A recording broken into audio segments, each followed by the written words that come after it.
बिस्मिल्लाहिर्रहमानिर्रहीम। Welcome back to my YouTube channel. उम्मीद करती हूँ कि आप सब खैरियत से होंगे। आज मैं आपके साथ MTA 646 के मोस्ट इम्पॉर्टेंट MCQs शेयर करूँगी जो कि आपके करंट पेपर में मोस्टली रिपीट हो रहे हैं। तो मैंने सारे के सारे जो करंट पेपर के MCQs है वो चेक किए हैं, वो सबके रिव्यूज़ चेक किए हैं। तो मोस्ट इम्पॉर्टेंट जो हैं वो आपकी MCQs जो हैं वो यहाँ से आ रहे हैं। तो मैंने आपके लिए एक्सप्लेन कर दूँ। और कुछ स्टूडेंट्स ने मुझे कहा है, रिक्वेस्ट की है कि आप MTA 646 के जो हैं वो फाइल एक्सप्लेन कर दें, MTA 646 के मोस्ट इंपॉर्टेंट MCQs को एक्सप्लेन कर दें। तो सबसे पहले आपसे रिक्वेस्ट है कि चैनल को लाजमी सब्सक्राइब किया करें, वीडियो को लाइक करके दोस्तों के साथ लाजमी शेयर किया करें। उसके अलावा आपने वीडियो को एंड तक वॉच करना ताकि आपके MTA 646 के तमाम जो कॉन्सेप्ट्स हैं वो क्लियर हो जाएँ और ताकि आपका मिड टर्म का पेपर बहुत ज़्यादा अच्छा हो सके। ठीक है, तो चलते हैं अपनी वीडियो की तरफ। सबसे पहले हमारे पास MTA 646 का कोर्स जो है वो पार्शियल डिफरेंशियल इक्वेशन पे बेस कर रहा है। तो इसमें हमारे पास क्या है, the backward difference approximation applied on dash on partial U और partial T with respect to I J लेंगे। ठीक है, अगर हमने with respect to I J लेना है तो partial U over partial T जो होता है वो आपके पास 1/k यू को आई जे पहले डिफरेंशिएट करेंगे विद रिस्पेक्ट टू के। विद आई जे का क्या मतलब होता है कि आई और जे होंगे आपके पास और के की रिस्पेक्ट से हम डेरिवेटिव लेंगे माइनस यू आई जे में से एक माइनस कर लेंगे। ठीक है, ये ऑप्शन आपका क्यों करेक्ट है, क्योंकि देखें पहले आई जे -1 वाला ऑप्शन ही आएगा, क्योंकि सबसे पहले जो है वो आई जे माइनस यू आई जे -1 वाला आएगा। ठीक है, तो ये आपका ठीक है। और एच वाला आना ही नहीं है, हमने विद रिस्पेक्ट टू के इसको डिफरेंशिएट करना है बैकवर्ड डिफरेंस का। नेक्स्ट है आपके पास the partial derivative of U X Y G X cos of X plus X square Y square E G with respect to X is given by. अगर आप विद रिस्पेक्ट टू एक्स इसको करेंगे, differentiate करना है आपने, with respect to x differentiate करेंगे तो देखें आप यहाँ पे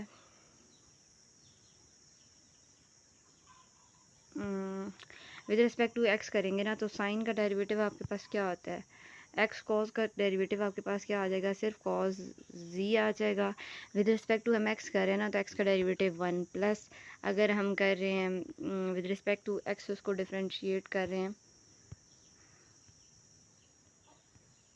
with respect to x differentiate कर रहे हैं तो यहाँ पे हमने एक्स का डेरिवेटिव लिया, ये कॉस दिया गया। ठीक है, नेक्स्ट हम एक्स स्क्वायर का डेरिवेटिव लेंगे तो +2x आ जाएगा और बाकी जो सात वैल्यू है वो हमारे पास सेम एज इट इज़ आ जाएगी, 2x वाई स्क्वायर और ई सी। ठीक है, तो ये चीज़ है हमारे पास।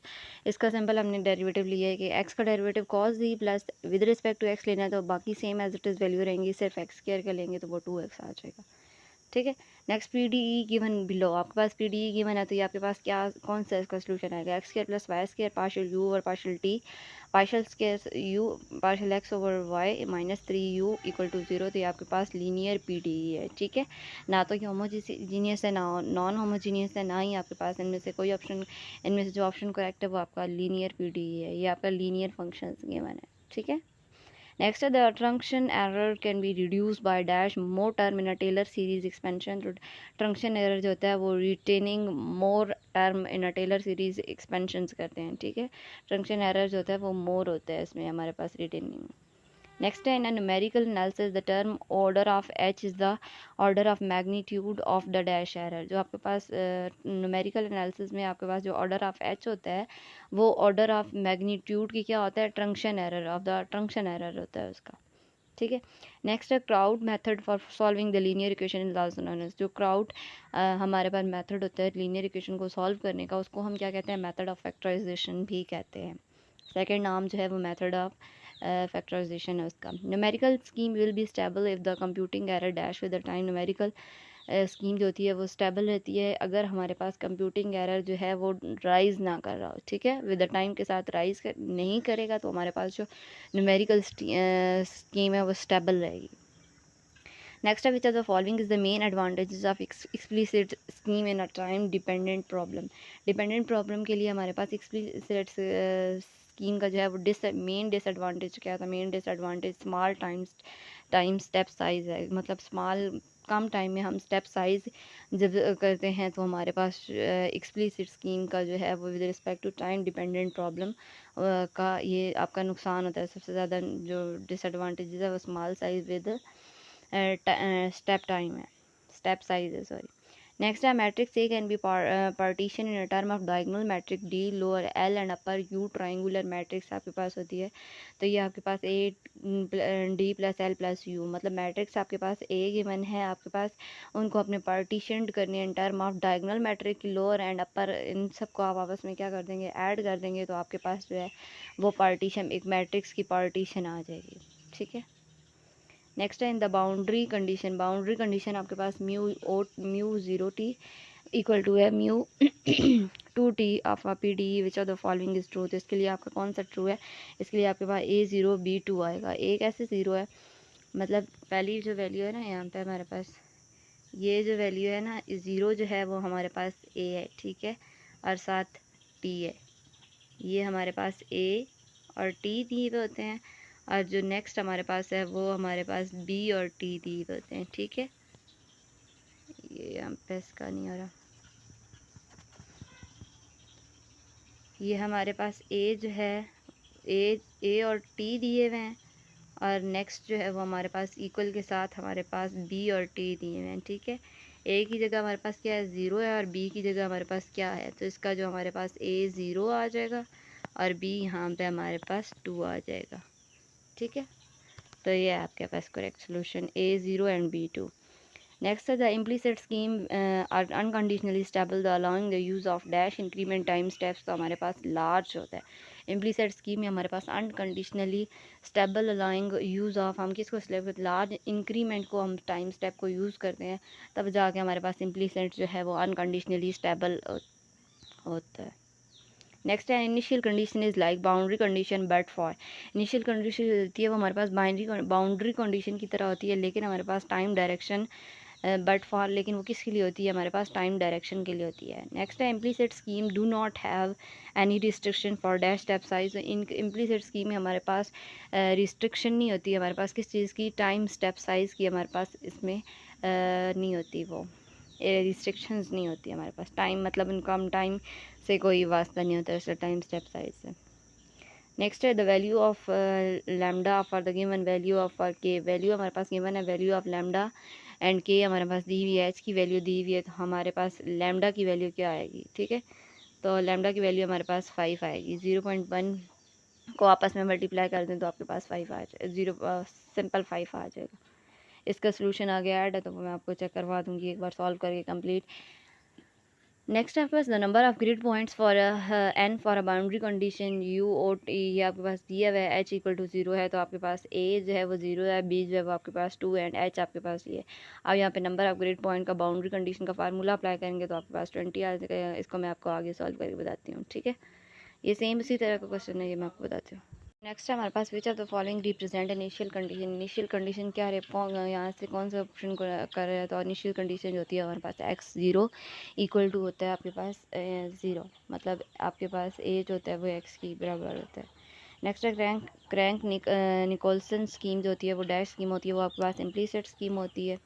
नेक्स्ट है number of grid point in x direction of solution domain can be calculated. Number of grid का फार्मूला जो है वो n equal to b minus a by h होता है। पीछे आपके पास एक क्वेश्चन था ना कि नंबर ऑफ ग्रिड जिसमें आपने फाइंड करने थे, नंबर ऑफ ग्रिड आपने फाइंड करने थे इस क्वेश्चन में, ये चीज़ नंबर ऑफ ग्रिड आपने फाइंड करने थे, तो यहाँ पे हम simple formula b minus a by H का लगाएंगे। ये b minus a by H का लगाएंगे, तो b आपके पास क्या है 2, एच क्या a क्या आपके पास 0, एच क्या आपके पास 0.1। इनकी जब हम कैलकुलेशन करेंगे तो हमारे पास आंसर 20 आ जाएगा। ठीक है, तो ये आगे जाके आपको फार्मूलाज अगर आपने सिर्फ इसको माइंड में रखने हैं, ये आपके क्वेश्चन मस्ट पेपर में आते हैं इनमें से। ठीक है, ये फार्मूला हमने अप्लाई किया b minus a by H, तो आपके पास नंबर ऑफ ग्रिड्स आ जाएंगे ना। Fully explicit scheme the maximum acceptable time step dash is this by the stability, तो ये रिस्ट्रिक्टेड आ जाता है। नेक्स्ट ये आपका ब्लर है, तो for i equal to 0 1 2 3 then the number of interval mesh point of the solution domain will be n minus 1। अगर आपके पास आई ये गिवन है, आपने number of interval mesh point find करनी है, सोल्यूशन डोमेन का क्या होगा, तो वो आपके पास n माइनस 1 होगी। नेक्स्ट है heat diffusion equation is the dash partial equation differential. तो हीट जो होती है वो आपके पास हीट डिफ्यूजन इक्वेशन जो होती है वो पैराबोलिक होती है आपके पास, ये आपने माइंड में रखना है कि हीट जो होती है वो पैराबोलिक होता है। नेक्स्ट है the backward difference approximation applied तो ये आपका रिपीट हो रहा है। बैकवर्ड के लिए आप ये आपका फर्स्ट टाइम से यूज था 1 बैक, ये uij-1।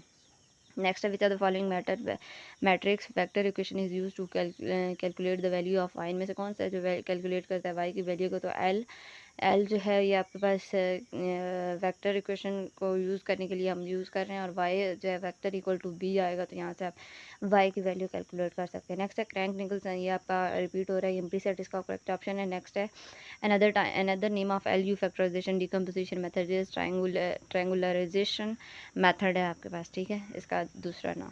नेक्स्ट है विच of the following property limit the time step size and express scheme, तो ये स्टेबिलिटी है इसकी। नेक्स्ट है the exact solution of heat diffusion equation is given by, ये आपका एमसीक्यूज भी था और ये आपका शॉर्ट क्वेश्चन में भी मोस्ट इंपॉर्टेंट आ सकते हैं, तो ये आपने अच्छे से कह लेना है कि आपके पास एग्जैक्ट सोल्यूशन अगर आपने फाइंड करना है तो आपके पास वैल्यूज़ दी हुई हैं, आपने जस्ट इसमें ये देखें आपका सॉल्व हुआ है। एच इक्वल टू एच की वैल्यू दी हुई है, के की वैल्यू दी हुई है, W71 ये आपके पास वैल्यूज़ दी हुई हैं, ठीक है। आपने W71 एग्जैक्ट फाइंड करना और इसका एरर फाइंड करना है। W71 का एग्जैक्ट कैसे हम फाइंड कर सकते हैं, फार्मूला होता है WX7T1 इक्वल टू ये, जिसमें हम हमारे पास वैल्यू है -t की जगह उसकी वैल्यू पुट करेंगे, T1 की जगह cos पाई, और यहाँ पे x की जगह हमने x की वैल्यू 0.7 है हमारे पास, और ये वाली जो ये अप्रॉक्स वाली हमने फाइंड कैलकुलेट की है, ठीक है, ये वाली वैल्यू ये हमारे पास है, ठीक है, -1/2 इसमें हमने पुट किया है, हमारे पास ये आ जाएगा 0.7729। एरर के लिए आपके पास होता है अप्रॉक्स, ये जो अप्रॉक्सीमेशन वैल्यू आई है 0.779 वाली, ये वाली वैल्यू, ये अप्रॉक्सीमेशन वैल्यू है जो कैलकुलेट हुई भी है, और बाकी जो हमारे पास एग्जैक्ट वैल्यू आई है उन दोनों में से माइनस करेंगे तो हमारे पास एरर आ जाएगा, ठीक है। तो ये सिर्फ फार्मूला है, जस्ट आपने ये वाला फार्मूला अप्लाई करना है तो आपका क्वेश्चन सॉल्व आउट हो जाएगा। समझ आए? अगर कोई भी बात समझ नहीं आई तो आप कमेंट बॉक्स में पूछ सकते हैं। What is the most common form of second order linear PDF in two independent? Most common forms होती है आपके पास, ये वाली होती है। ए होता है partial U over partial square U और partial X square X T plus B partial U over X T by, मतलब सिर्फ इसमें पहले हमारा स्केयर वाला होता है, फिर हमारे पास पहले हमारे पास 2 ऑर्डर होता है, फिर 1 ऑर्डर होता है, और फिर हमारे पास 1 ऑर्डर हो जाता है। ये चीज़ है, ये चीज़ है और ये चीज़ है। बाकी हमारे पास सारा फार्मूला, पहले हम विद सेकेंड ऑर्डर के लिए डिफ्रेंशिएट करते हैं, और फिर हम फर्स्ट ऑर्डर के लिए डिफ्रेंशिएट करते हैं, और फिर हम कांस्टेंट के लिए इसको डिफ्रेंशिएट करते हैं। तो ये हमारे पास है ABC के लिए फंक्शन एक्स टी हमने यूज़ कर लिया। तो यहाँ तक हमारा एक ऑब्जेक्टिव पार्ट क्लियर हो जाता है, और साथ सब्जेक्टिव का ये मोस्ट इंपॉर्टेंट क्वेश्चन था, ये आपका मैंने इसके साथ सॉल्व करवा दिया है। इसके अलावा आपको मैं इसका सब्जेक्टिव पार्ट भी शेयर कर दूँगी। तो उम्मीद करिएगा आपको सारी बातें समझ आई होंगी। अगर कोई भी कन्फ्यूजन एमसीक्यूज़ में रह गई हो तो, या फिर कोई भी सब्जेक्टिव पार्ट के से रिलेटेड कोई भी क्वेश्चन हो तो आप कमेंट बॉक्स में लिख सकते हैं। और एंड पे अगेन रिक्वेस्ट है आपसे, चैनल को लाजमी सब्सक्राइब किया करें, वीडियो को लाइक करके दोस्तों के साथ लाजमी शेयर किया करें, और मिलते हैं नेक्स्ट वीडियो में, तब तक के लिए अल्लाह हाफिज़।